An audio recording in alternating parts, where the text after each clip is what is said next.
안녕하세요 여러분, 찐브이로그의 찐입니다. 네, 오늘은 경희사이버대학교 원서 접수하기 전에 여러분들이 아시면 굉장히 좋을 만한 꿀팁을 알려드리도록 하겠습니다. 저는 대표적으로 제가 진행했었던 전문대졸 2학년 편입으로 신청을 하는 방법을 작성하겠습니다. 보통 2년제 전문대졸을 하신 분들은 3학년 편입으로 가시는데 저는 조금 더 대학생활을 즐기고자 2년제 편입으로 했고요. 2년제 편입으로 하게 되면은 국가장학금 카운팅이 잘못될 수가 있으니 꼭 여기 위에 있는 카드 뉴스를 확인해 주시기 바랍니다. 이미지를 보시면 경희사이버대학교 입학지원센터로 들어가셔야 됩니다. 경희사이버대학교 사이트가 아니라 입학지원센터로 들어가셔야지 지원서를 작성하실 수 있습니다. 전형 선택과 지원서 작성하기 전에 무조건 장학 찾기 서비스를 해보셨으면 좋겠는데요. 장학 지원에서 자신이 해당하는 장학을 보고 어떤 장학금이 본인에게 유리한지 꼼꼼하게 확인해 보셨으면 좋겠어요. 체크박스에 하나씩 체크를 하시게 되면 장학 찾기 결과에 자기가 해당되는 장학금끼리 차이를 분석한 표가 나옵니다. 제 기준으로는 직장인이기도 하고 전문학사 편입인데 더 유리한 조건은 직장인이 유리하죠. 하지만 성적 기준이 3.0이므로 성적을 잘 받아야지만 장학금을 받을 수 있습니다. 그런 부분도 같이 고려하시면 좋습니다. 그러면 이제 장학금을 다 찾고 지원을 해볼까요? 경희사이버대학교에 대학을 지원하려면 지원서 작성을 한 다음 전형료를 납부하셔야지 자기소개서를 작성하실 수 있습니다. 본 영상에서는 전형 선택과 지원서 작성에 대해서 알려드리고 주의할 점에 대해서 알려드리도록 하겠습니다. 오른쪽 상단에 지원서 작성을 들어가 주세요. 그리고 전체 동의를 하게 되면 다 동의를 하게 되고 다음으로 넘어가시면 되는데 유의사항을 꼭 읽어보셨으면 좋겠습니다. 해당하는 전형으로 체크를 하시면 되고 차근차근 하나씩 입력해 주시면 되세요.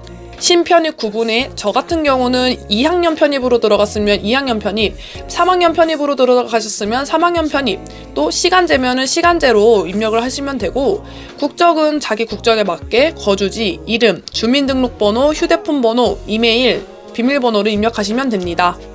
개인정보가 맞는지 다시 확인해주고 가장 중요한 건 여러분 돈이죠. 장학 선택이 가장 중요한데요. 지원서를 작성하시면서 나한테 해당하는 장학금이 뭐지? 라고 고민을 하실까봐 제가 여러분들에게 장학금을 먼저 선택하신 다음에 지원서를 작성하시라고 말씀드린 부분이 이런 부분이에요.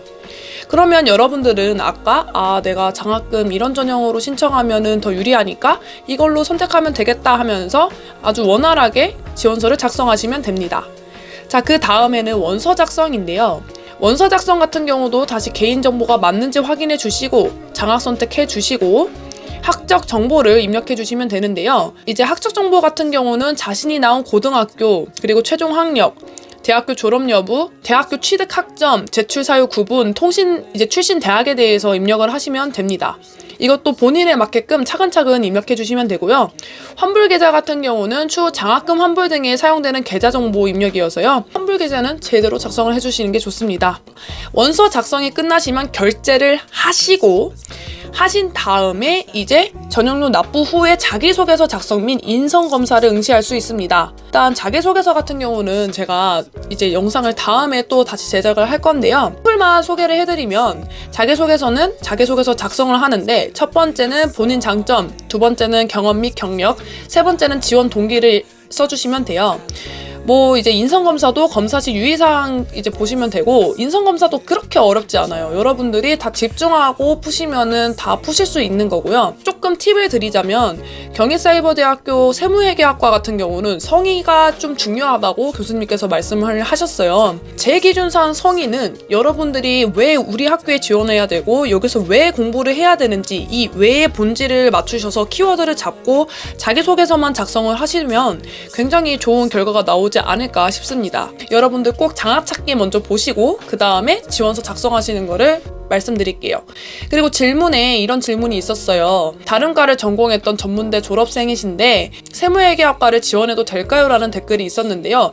당연히 가능합니다. 편입은 여러분들이 전공한 게 물론 안 보지는 않겠지만 그래도 사이버대학교에서 충분히 기초 과목이랑 그리고 기초 전공 과목을 잘 이행을 해주신다면 잘 따라갈 수 있을 거라고 저는 정말 말씀드릴 수 있거든요. 그렇기 때문에 너무 무서워하시지 마시고 평소에 관심이 있었던 분야면 관심이 있었던 과목이랑 연결시켜서 자기소개서를 작성하시면 되고 내가 여기를 왜 가야만 하는지를 어필을 해주신다면 좋은 결과가 있을 거라고 저는 생각이 듭니다. 네, 지금까지 원서 작성을 하기 전에 꿀팁과 그리고 원서 작성에 대해서 간단하게 영상을 만들어 봤는데요. 다음번에는 자기소개서를 저는 어떻게 썼는지, 그래서 모든 사이버대학교를 어떻게 붙을 수 있었는지에 대해서 설명해 드리도록 하겠습니다. 네, 이번 영상은 여기까지고요. 궁금한 점이 있으면 댓글로 남겨주시고, 제가 블로그를 하고 있거든요. 제가 댓글에 블로그를 남겨놓을 테니 여러분들이 만약에 영상을 보시면서 조금 어려움이 있었다 싶으신 분들은 블로그를 보시면서 차근차근 따라 하시면 되실 것 같습니다. 네, 그러면 저는 이만 다음 영상으로 돌아오도록 하겠습니다. 안녕!